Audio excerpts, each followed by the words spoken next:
Hi folks, welcome to Hacks, Skills, and Mods. I do believe this is the last video in the series of detailed looks into the modifications that I have made on my AK rifle.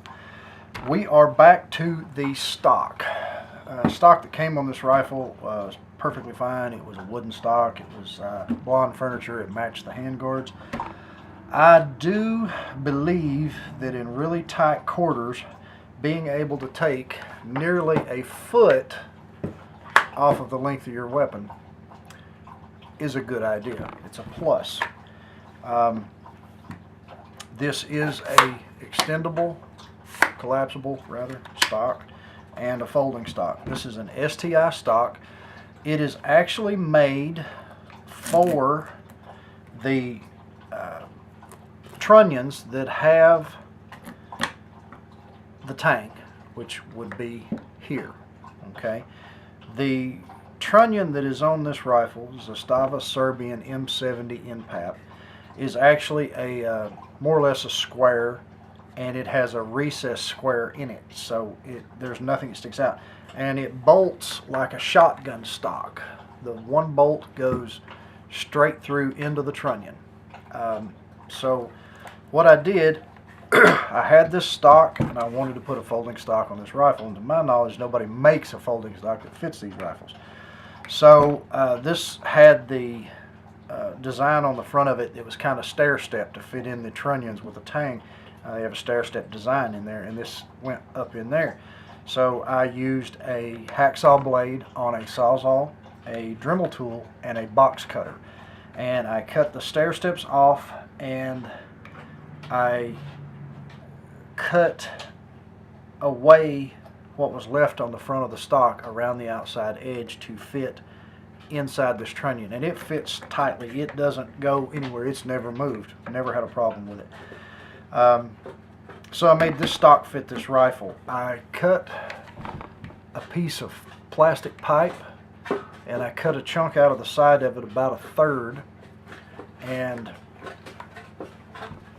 so that it would fit over this area right here, because this bolts back here, this cheek riser bolts back here, and then this cantilever, so it had a lot of movement up here. So I cut this piece of pipe and I trimmed a little off at a time until it just fit under there where I wanted it, and then I taped it around this way just to hold it, and that makes it, it's you know, it's not a bolt rifle, but it's never going to be. So that solids that up really well. And since I have a tack light on this rifle, and I also have a red dot for it, both of which use a CR123 battery, this tang, a battery fits kind of well down in there, and I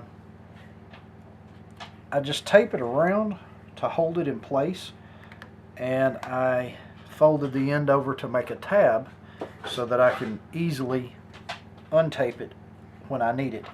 And that gives me a spare battery on the rifle for either the red dot or the tack light. And that is pretty much the modification to get this stock to fit this rifle. Did have to go to Lowe's and buy the bolt, because the original bolt, I forget if it's too long or too short, but either way it didn't fit. Never be without iron sights on a rifle. I got the peep sight on the Texas weapon system. Never be without iron sights. Electronics fail, things happen, batteries go dead. Iron sights, always. That I can think of, folks, that is the entirety of the modifications that I have made to my AK rifle, and I like it just the way it is. At some point I probably will camo paint it. Other than that, runs like a sewing machine. It's accurate, does exactly what I want it to do. I think I've got it pretty well where I want it. So thank you so much for watching my videos. I hope they've been informative. I hope you've learned something. If you have questions, please ask. I'll be happy to answer them for you. If you have comments or anything of the nature, be glad to hear those as well. Remember the guys over at Hawk Creek Armory.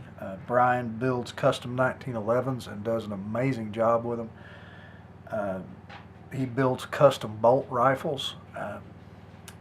I have seen the work he turns out, and it's really just top-notch, world-class stuff. They've always been good to me and taking good care of me as a customer. So give those guys a holler if you need anything. Thanks again to our veterans for the sacrifices you and your family have made to keep this great country great. We can't say that enough. Thank you very much. Have a wonderful day.